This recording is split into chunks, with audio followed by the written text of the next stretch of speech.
What is going on, Headliner Nation? Jake, Fantasy Headliners. Hopefully everyone's doing well out there today, where the NFL is absolutely exploding on the trade deadline. Now, I know a lot of people are going to have questions about all the trades that are going down here today.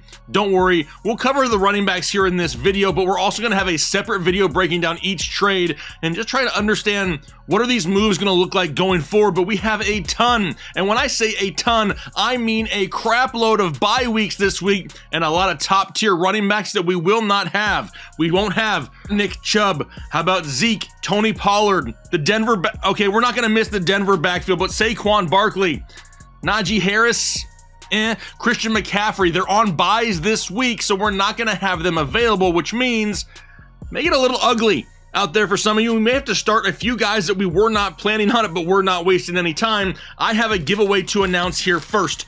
You remember I opened this up on the Tailgate Show here recently. I have a signed alternate black DeAndre Hopkins jersey from our friends over at Pristine Auction. Make sure you have your free account signed up at pristineauction.com. And then leave me a comment down below if you're interested in the Hopkins jersey. But you got to have that free account, and you got to use the referral code Headliners when you sign up, so they know that we sent you. This is a sweet jersey. I wanted to keep this for myself, being an Arizona Cardinals fan, but nope, I'm a man of the people, so we're giving it away. But now let's break down each matchup. We'll start on Thursday Night Football with the Philadelphia Eagles and Houston Texans. And more than anything, I think we all just want a good Thursday Night Football game. Just don't know if this is going to be the one. Can the Houston Texans keep the game close enough to make it interesting? Like, that's all we really want. Or does Philadelphia go out there and put up 3 touchdowns in the first 12 minutes of the game, and it's a blowout rest of the way? Now, we'll start off with Miles Sanders. He's currently running back 17 overall, averaging just over 13 fantasy points per game, only 1 touchdown away from tying his career high, which is a good sign. And then last week, coming off a game against the Pittsburgh Steelers, where he had 9 attempts for 78 yards and a touchdown. Now, he's averaging right around 18 touches a game, which is still top 15 in the NFL, but now he's going against Houston. And Houston allows a lot of fantasy points to opposing running backs at 31.5 per game.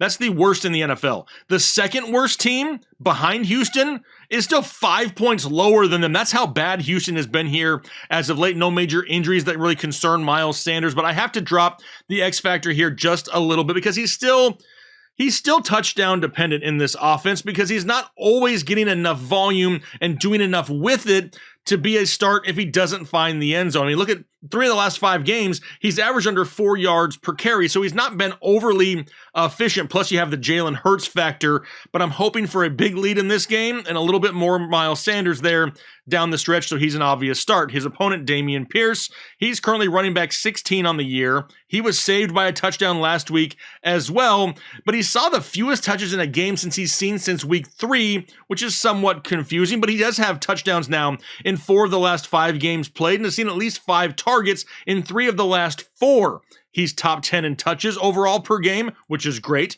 20.1 per contest. Only 8 running backs in the NFL average over 20 touches per game.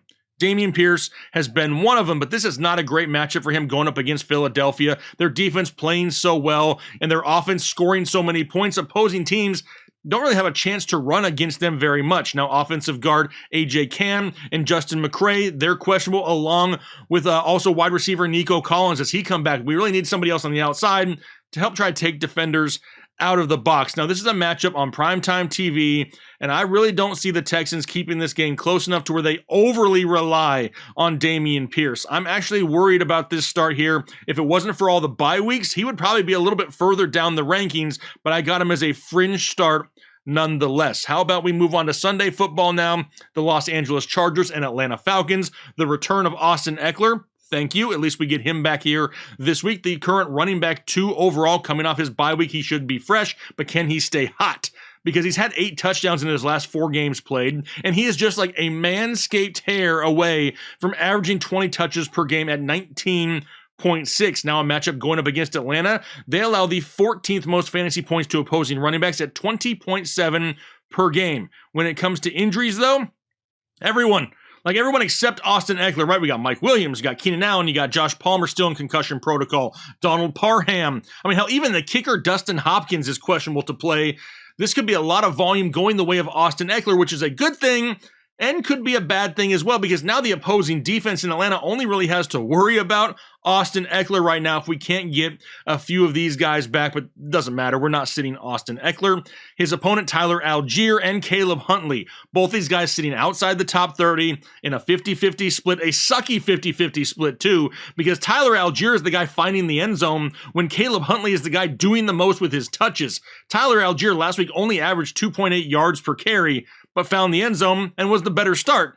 It's a huge headache here in the backfield of the Atlanta Falcons. Both these guys hovering right around 15 touches a game, even though it seems like Tyler Algier is slightly more consistent with reaching that volume. Huntley, though, has yet to catch a pass here in 2022, so that doesn't really help his floor each week either. Now they're going up against the Chargers. Do you remember earlier when I was talking about the Texans and then the second worst team was 5 points behind them? That's the Los Angeles Chargers. They allowed 26.7 fantasy points per game to opposing running backs, second most in the league. When it comes to injuries, not a whole lot here, but we're really monitoring Cordero Patterson. He's eligible to come off the IR this week. Does that mean he comes off the IR and he's immediately thrown into the starting lineup and activated? No, not so much. We need to wait till we hear that before we really start getting excited, but he is close. Now, with Algier and with touchdowns in back-to-back games, I don't even know if I would consider this if it wasn't for the good matchup going up against the Chargers.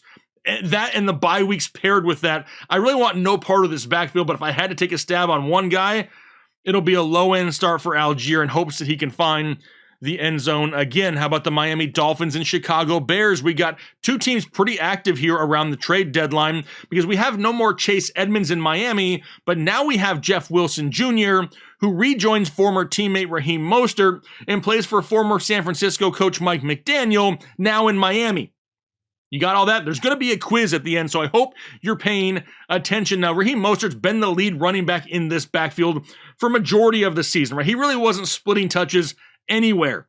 And I don't know if we see him split touches this week either. However, moving forward, this could be one of those 60-40 scenarios in Miami. Now, Mostert last week, pretty disappointing, 14 carries for 64 yards against the lowly Detroit Lions, but the passing game was working so well in Miami, they didn't really have to overly rely on the running game. He's been averaging right around 14 touches a game.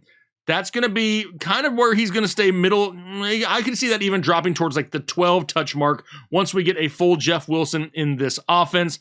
But it's just another one of those situations where we're going to have to pay attention to really see how they utilize Jeff Wilson Jr., who's been running great this year when given the opportunity, but they have a great matchup. They're going up against the Chicago Bears, who are already allowing the fourth most fantasy points to running backs, and then they traded away Roquan Smith, and now they're even worse on defense. It's a full rebuild in Chicago. There's no way you can sit a starting running back against the Bears right now. So until we see Jeff Wilson Jr. and what his role is going to be, I gotta start Raheem Mostert here. This offense is so lethal. I'm hoping for the scoring opportunities this week, and then we'll just play it by ear with this backfield going forward. For the Chicago Bears, you got David Montgomery and Khalil Herbert, and I'm gonna say it again. I've said it before. Khalil Herbert is better than David Montgomery. He has been all year long. Just last week, 16 carries for 99 yards and a touchdown against the Dallas Cowboys defense, where David Montgomery barely averaged 3 yards per carry and lost a fumble. Now, Herbert hasn't had less than 74 total yards in a game in 3 weeks, and Monty's just the guy continuing to get touches, and that's kind of head-scratching, right? He's getting volume. He's not doing anything with it. We need more of it to start going the way of Khalil Herbert. They just added Chase Claypool to this offense. I'm hoping by having another outside weapon opposite of Darnell Mooney, it'll help pull some of these defenders outside of the box and open up more running lanes. They're going up against Miami, who allows the 10th most fantasy points to running backs at 22.2 per game, so it's a solid matchup here.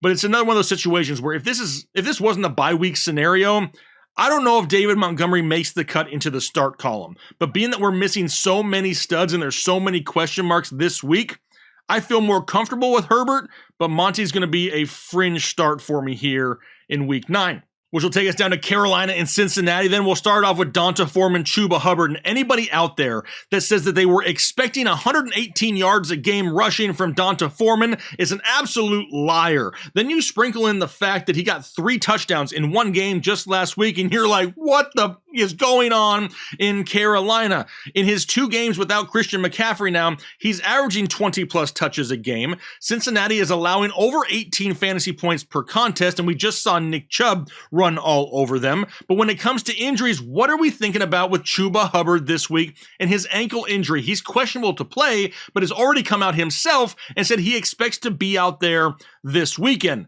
I still like D'Onta Foreman more. His time last year in Tennessee, he basically had an opportunity to learn from osmosis from Derrick Henry, and now he's basically like Diet Henry out there. No, he's not Derrick Henry, but the way that he's running is amazing to see in this offense in Carolina. The entire offense is just playing better after losing Christian McCaffrey, which is like mind-blowing, right? But there's always that fear in the back of my head that Chuba plays and steals a touchdown from Foreman, but with the way that he's playing, the way this offense is playing, I'm still sticking out D'Onta Foreman here this week. Their opponent's Joe Mixon, currently running back 14 overall, and Zach Taylor has once again tried to get too cute with the play calling. We sat on this show last week and said, hey, the Cleveland run defense can be exploited on the ground. It's going to be easier to run on Cleveland than it will be to throw on them. And what happened? The Cincinnati Bengals went out there and had 9 total carries and got blown out by the Cleveland Browns. It's been proven. Zach Taylor does not watch our show. Maybe he should, though, because maybe they would have had a better opportunity. Now, despite the down rushing numbers here as of late, it's the receiving game that's helping Mixon kind of get a safer floor, right? 9 targets, 7 receptions last week did help out some. Now, on the season, going up against Carolina, they allow 21.6 fantasy points per game. And last week, we saw Tyler Algier and Caleb Huntley combine for 176 total yards and a touchdown against this defense. Injury-wise, the offensive line's still slightly banged up, but the Ja'Marr Chase injury is what's really changing this offense, but it really shouldn't. T. Higgins is a wide receiver 1 in the NFL. Just slot him into the Ja'Marr Chase role, and let's see what happens. They're trying to change things up. You gotta run what you brung. You gotta do what you do good, and he's just trying to switch things around too much. It is more of a lack of faith in the play calling than it is the player here for me, but we're obviously still gonna fire up Joe Mixon. How about the Green Bay Packers and Detroit Lions? Going to be my Manscaped matchup of the week. Don't forget, the holiday season is right around the corner. Whether you're buying something for yourself, something for a significant other, something for a neighbor. It'd be kind of awkward, but would be funny to see their face. Make sure you head over to manscaped.com and get whatever it is you need for the bathroom. It's not just ball trimmers. They got deodorant and body wash and shampoo. They even have lip balm and boxer brief. Whatever it is you need, they have you covered. Make sure you use referral code HEADLINERS at checkout for 20% off and free shipping. But we'll start it off here with the Green Bay Packers, and now Aaron Jones is up to running back 9 on the season, and we talked about this last week as well. Right now, Aaron Jones is the only weapon in this offense that Aaron Rodgers can trust each and every week. How do we know that's true? He just had a season high in touches last week with 24 on the season, averaging right around 16 touches per game, while A.J. Dillon continues just to drop ever so slightly. He's not doing bad, he's just not doing anything great, and he's not finding the end zone, is A.J. Dillon. But now a matchup going up against the Detroit Lions, they allow over 25 fantasy points per game to opposing running backs, 3rd most in the NFL. When it comes to injuries, we have offensive lineman Elton Jenkins. That's a big loss if he can't make it this weekend. But then also Christian Watson and Allen Lazard. If they're out, once again, more passing work going the way of Aaron Jones. Now, this is the type of game that, would it surprise me if A.J. Dillon goes off? No. Does it mean that I want to trust him enough to throw him into my lineup? No. I don't want to, but this is honestly one of those games where I could see A.J. Dillon finishing it with 50 yards rushing and 2 touchdowns and finishing top 15 at the position. And that terrifies me, but it's just the type of matchup that we could see here this week. I haven't seen enough of it to trust it. He's kind of just one of those guys that if you have no other options, you throw him into your flex and hope for the best, but I'm riding Aaron Jones here as of right now. Their opponents, DeAndre Swift, Jamal Williams. It was great to have DeAndre Swift back last week. It wasn't so great to see so much Jamal Williams, but both these guys had good fantasy days. Swift looked a little bit rusty. That's to be expected, though. He missed multiple weeks. Both these guys are going to hover right around 14 touches a game. Green Bay allows over 20 fantasy points per contest. No major injuries here, mostly on defense, really, for the Detroit Lions, but there is no more TJ Hawkinson. He's gone now. He's in Minnesota, which means we could see an opportunity for more targets going the way of DeAndre Swift, which we love. It's a productive backfield in a home game in an above-average matchup. I'll honestly start both these guys this week here if need be. How about the Las Vegas Raiders, Jacksonville Jaguars? You got Josh Jacobs, who despite a horrendous week 8, actually, it was a horrible week 8 as a whole for the Las Vegas Raiders. Josh Jacobs still sitting at running back 6 on the season. I just really hope this locker room can get healthy and get rid of the flu bug that a lot of people are dealing with. He's still averaging over 20 touches per game, which is great. Going up against Jacksonville, they allow 22.8 fantasy points per game, 8th most in the NFL. The offensive line a little bit banged up, but it's more so getting everybody healthy from the flu like we just mentioned. Plus, he really needs Davante Adams at 100% to help pull some of these defenders away, some of that attention, because Josh Jacobs has been so hot as of late, and the passing game has been struggling. Opposing defenses are just going to try to focus on taking away Josh Jacobs and forcing the Raiders to beat them other ways. They're going to have to step it up here in the passing game, but there's no way we're sitting Josh Jacobs. Travis Etienne, of course, he's going to start for you again here this week. All the way up inside the top 20 on the season in scoring now. Has had back-to-back games over 110 yards rushing and a touchdown, and just had a career high with 27 touches last week. He's now getting dangerously close to averaging 20 touches a game ever since he's taken over this backfield and really not splitting with anyone. People wanted to mention JaMycal Hasty last week. Dude had 4 touches. I'm not worried about JaMycal Hasty, but now a matchup going up against the Raiders. They allow the 6th most fantasy points to opposing running backs at 23.1. No major injury concerns here. And over the last 4 games, Travis Etienne is averaging 7.3 yards per carry, has played in over 80% of the snaps now in back-to-back games. And the Jags are just good enough to keep games close. They may lose a lot of games, but they're good enough to keep games close, which means we get 4 quarters of Travis Etienne, and he remains a start. So now we'll go down to New England and Indianapolis, another team affected by the trade deadline here. No more Nyheim Hines for the Indianapolis Colts, which is a little crazy. I wasn't really expecting that. Now they've added Zach Moss. I don't care about Zach Moss, but Nyheim Hines being gone makes for a difficult discussion here for Jonathan Taylor, if I'm being completely honest. I mean, we need to have some real talk here. Jonathan Taylor is currently running back 33 on the season, hasn't had a touchdown since week 1, heck, hasn't even gone over 100 total yards since week 1 either. He's averaging over 20 touches a game, but that's because week 1 really inflated those numbers where he had 35 total touches. And now he gets a matchup going to New England, a team that allows the 2nd fewest fantasy points to opposing running backs at only 16.1 per game. Honestly, I'm going to try some reverse psychology here. I'm going to try to take one for the team. Now, by no means am I recommending that everybody do this, but I'm going over to Prize Picks right now. I'm putting my own money down on Jonathan Taylor, and I'm going to bet the under of 76.5 rushing yards. I'm hoping to jinx it. I'm hoping that by me putting money out there, it's going to be enough for the fantasy guys to be like, all right, let's flip the switch on for Jonathan Taylor. I'm trying to take one for the team here. I got y'all. When it comes to injuries, nothing that we really know of. It doesn't really look like Jonathan Taylor is 100% healthy, though. He doesn't look like himself on tape. But when we look at the X factor, I had to drop it down a few spots because everything really on paper says to sit Jonathan Taylor here this week. Everything pretty much says that. With all the bye weeks, all the players we've lost, the guys who are trading teams, I know Jonathan Taylor has huge potential. The ceiling is astronomical, but this offense isn't any better with Sam Ehlinger. It's a road game in New England, a difficult matchup, and an underperforming player who doesn't look 100% healthy. He's going to be super low in my ranks, but I don't know if you can afford to sit Jonathan Taylor here this week. His opponent, Ramondre Stevenson, Damian Harris. It is still Steven season. As of right now, another top 10 finish in week 8. He had a great game with 143 total yards, did Ramondre Stevenson, as we start to see Damian Harris get a little bit more each week as he's coming back from his own injury. But when it comes to volume, Mondre out there averaging right around 18 touches a game, top 15 in the league, going up against the Indianapolis Colts, who allow the 12th most fantasy points to opposing running backs at 21 per game. I'm actually going right back over to Prize Picks, and this one I really like. I'm going to smash the over on Ramondre Stevenson because it's currently set at 64.5 rushing yards, a number he's been easily eclipsing here as of late. For injuries, it's got center David Andrews, wide receiver Devontae Parker, both questionable. X factor-wise, the way that Ramondre Stevenson is playing right now, the way he's involved on the ground and in the passing game, the scoring opportunities, and a lackluster passing game overall in New England, there's no way we can afford to sit Ramondre Stevenson. How about the Buffalo Bills and New York Jets? Now, Nyheim Hines, a part of the Buffalo Bills.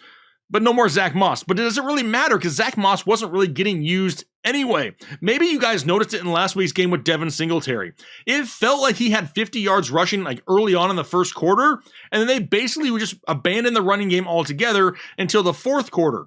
Now we have to deal with a potential split with Nyheim Hines because you don't think that they trade for Hines and then just don't use him. He's going to have to be involved. Is he involved overly this week? Maybe not. Devin Singletary is only averaging 13 touches a game and really not a whole lot to go around in this backfield as is. Now a matchup going up against the Jets. They allow 19.6 fantasy points per game. Slightly easier to run on the Jets than it is to throw on them. We know offensive tackle here, Spencer Brown, is questionable to play. But I don't know if we can trust either one of these guys here this week. We couldn't trust Devin Singletary alone. Now we have a split between two guys. And until we really see what type of role Nyheim Hines has here, I don't think I can start either one of these guys. They're both going to be a sit until further notice. Their opponents, James Robinson, Michael Carter, another two guys. I'm not overly interested in this backfield. It's just not the same without Breece Hall. James Robinson was nice enough to bring over his 3.4 yards per carry from Jacksonville. He brought that to New York. Last week, Michael Carter tied for second on the team in targets with 7, but didn't do a whole lot with them. Neither of these guys are going to get great volume. It's not like we're going to see 16, 17, 18 touches a week from either one of these guys. Now, James Robinson's still new in town. His touches could increase each week, but with his efficiency, he's going to need big volume. Michael Carter's been hovering right around 12 touches each game here this year so far, and now they go up against Buffalo, who allows 16.9 fantasy points per game, 5th fewest in the NFL. The offensive line has had so many injuries for the Jets, and honestly, we talked about it last week as well. Elijah Vera Tucker, the loss on that offensive line of him was huge. Zach Wilson running for his life, making stupid mistakes, turning the ball over in the passing game. I just can't trust either one of these guys in a matchup like this going forward, so they're both going to be sits as well. How about the Minnesota Vikings and Washington Commandos? Dalvin Cook, obviously you're starting. Dalvin Cook came off the bye last week and looked pretty fresh, 140 total yards and a touchdown against the Arizona Cardinals. Also had a season high in touches with 25. That's going to put him in the neighborhood of right around 19 touches a game so far here on the year. Going up against the Washington Commandos, they allow over 20 fantasy points per game to running backs. We no longer have Irv Smith, but now we have TJ Hawkinson in with a questionable Adam Thielen as well. The addition of TJ Hawkinson, I believe, is really going to help Dalvin Cook. How could that help, Jake? TJ Hawkinson is one of the better run-blocking tight ends in the NFL. He's basically another offensive lineman out there at times, and that could help spring Dalvin Cook to maybe some big runs here in the near future. Love the addition of TJ Hawkinson to this offense, and obviously you're starting Dalvin Cook. His opponents, Brian Robinson, Antonio Gibson. So the change to Taylor Heinicke is looking to benefit Antonio Gibson maybe a little bit more. Touchdowns now in back-to-back games for Gibby in the passing game. We just saw Brian Robinson get the lowest snap number he's seen since returning, only playing 15 snaps last week. Both these guys hovering right around 14 touches a game. Now, Minnesota, they've been playing pretty well against the run, allowing only 18.6 fantasy points per game, 10th fewest in the NFL. Now, most of the injuries here on this team really aren't affecting the running game, right? It's the wide receivers missing time, which is leading to more involvement of these two guys. So if anything, maybe it's helping them a little bit. But there is so much touchdown dependency here. And going up against Minnesota, who's playing pretty well against the run, this is basically trying to figure out, okay, who scores the touchdown? It could be either or, and I don't know if I really want to bank on a receiving touchdown from Antonio Gibson every single week. He's a fringe start for me. If you're looking at bye week fill-ins, that's when I look at Antonio Gibson a little bit closer. How about the Seattle Seahawks and Arizona Cardinals? Kenneth Walker is a touchdown scoring machine. Now 4 straight games with at least 1 touchdown. Seattle has won all 3 of the games with him as their starting running back, and he's really opening up the passing game and helping out Geno Smith each game. He's averaging over 20 touches a contest. Arizona allowing over 20 fantasy points per game to running backs. We found out that DK Metcalf doesn't need ligaments or tendons. The guy is just going to be healthy regardless of what he tears or injures. That helps out this offense. They just played against the Arizona Cardinals back in week 6. In that game, 110 total yards and a touchdown for Kenneth Walker. The usage is there. The touchdown upside is there. We're going to continue to start Kenneth Walker. How about the Arizona Cardinals and James Conner and Eno Benjamin? Not feeling it. Just not feeling it here. The week 7 game where a lot of people are saying, see, I told you Eno Benjamin was a thing, really just proves to be a little bit more lucky since he got 10 points on that final drive, because really did nothing in week 8. A whole whopping 44 total yards for you fantasy owners out there. It's still really unclear whether or not James Conner is going to return anytime soon, but even if he does, we're looking at what, 10, 12 touches tops between James Conner, Eno Benjamin, Darrel Williams. Even if James Conner misses once again, which I kind of think he does, then we're splitting touch between Eno and Darrel Williams, but we're throwing the ball more down the field, utilizing the likes of Rondale Moore a little bit more. Seattle allows the 7th most fantasy points per game to running backs, though. Over 23 points per game. Now, we know the offensive line still banged up here with Rodney Hudson and Justin Pugh. DeAndre Hopkins making a lot of people forget that they're even missing Hollywood Brown right now with as well as he's playing. I love this matchup. Arizona plays better at home. I would love to start someone here. The numbers say not to. Any of these guys. The production isn't there. The volume isn't there. The injury concerns are there. The X factor isn't there. If you're desperate for somebody, it's Eno, but I don't love it here this week. The Los Angeles Rams and Tampa Bay Buccaneers now. Another backfield I'm not interested in. Now, Cam Akers, he didn't get traded. So what does that mean? Does he come back to the Rams? If he does he even play? We saw Ronnie Rivers last week. We saw Darrell Henderson do nothing last week. There's been no consistency to this backfield. There's been no volume in this backfield. None of these guys are going to average 10 touches a game. Now they're going against Tampa Bay. They allow 17.4 fantasy points per game, 6th fewest in the NFL. Cooper Kupp, questionable to play. Offensive line, banged up. The whole, Cam Akers situation and what happens there. Is this the week that Kyren Williams is activated off the IR? That's a possibility. There's just no way I want any part of this run offense right now for the Los Angeles Rams. They're all sits. For the Bucs, you got Leonard Fournette. A lot of people want to talk about Rachaad White. Not really a guy that I think is fantasy viable to think about starting as of right now. Maybe in super deep leagues, but for Lenny, still sitting right now at running back 8 overall in the season, despite having some down games here over the last few. Hasn't eclipsed 58 total yards now in back-to-back games. Overall, the Bucs offense just does not look good. But because of the last 2 weeks, Lenny has now dropped below 20 touches a game and is sitting at 18 per contest, which is still not bad. It's no easy task going up against the Rams. They allow 19 fantasy points per game, 11th fewest in the league to running backs. There's so many injuries here of concern to the Tampa Bay Buccaneers on both sides of the football, right? It's not just on the offensive side and the offensive line and with the pass catchers. It's on the defense. It's on the defense a lot, and when they start to trail in Tampa Bay, they can't rely on the running game of Leonard Fournette. He's still the leader in this backfield on a Tom Brady offense in a game in which they're going to have to score to keep pace with the Rams, whose offense did look better last week as well in the passing game. They may be garbage points here, but I'll take them, and I'll still start Leonard Fournette. How about the Tennessee Titans and Kansas City Chiefs? Derrick Henry is an absolute start. If you're ever contemplating starting Derrick Henry, do me a favor.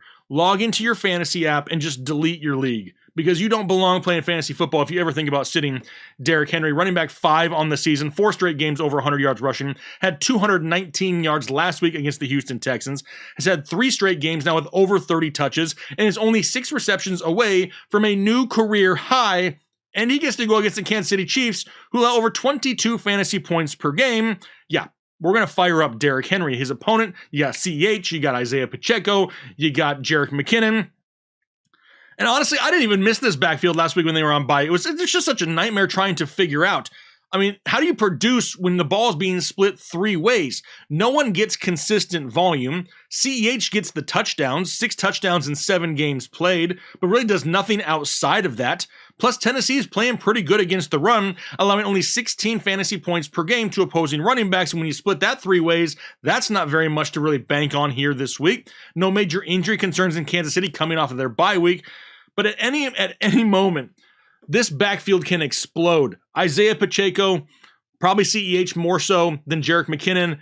These guys could go out and score 20-plus fantasy points on any given week. That's how great the offense is going to play. But trying to figure out when and who that's going to be is next to impossible.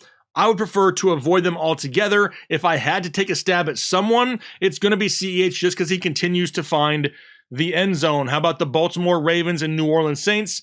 Does Gus Edwards even return this week? We don't know. He's day-to-day. Is it Kenyon Drake? How much Justice Hill do we see? Can we count on any of those guys going up against the Saints here in week 9? Because none of them are going to get big volume. I mean, if they can get 10 touches a week, that's a big deal for the Baltimore running backs. Now they're going up against New Orleans, who allows the 7th fewest fantasy points to running backs at 18 per game. No one really knows what to expect from Gus Edwards if he plays. Does he play like last week and then he's gone at halftime because he's injured again? You got Mark Andrews hurt. You got Rashad Bateman hurt. There's a lot of hurt options in this offense, and we can't really trust the word that we're getting from Baltimore here as of late because they continue to run out injured players who can't continue to make it all 4 quarters, and it's wreaking havoc in fantasy football.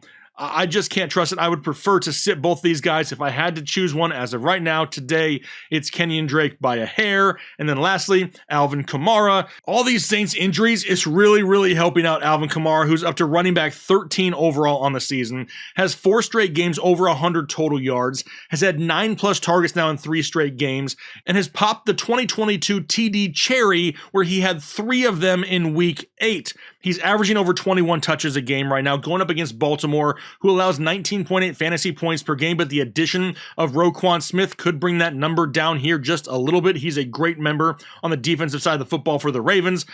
There's just a lot of injuries here of concern as well, right? You got Michael Thomas, Jarvis Landry, Adam Troutman, Mark Ingram, even all questionable to play. That means a lot more Alvin Kamara and an automatic start once again for him here this week. And there you have it, my running back starts and sits for fantasy football here in week 9. A cluster going on in the NFL here this week with the trading deadline, but we're going to do our best to navigate it. Rankings will be out Thursday morning, Thursday afternoon, so make sure you look for those. Plus, we're also going to have a standalone video on all the trades that have happened here as of late to try to get a better understanding of what's going on in the NFL going forward. If you appreciate that content, do me a favor, hit that like button. Consider subscribing if you haven't already as well. And don't forget, leave that comment if you're interested in the signed DeAndre Hopkins alternate black jersey I have right here. I'll announce it on this show next week. Looking forward to doing that, but hopefully you guys have a great rest of your day, a great week, and we'll talk to you later.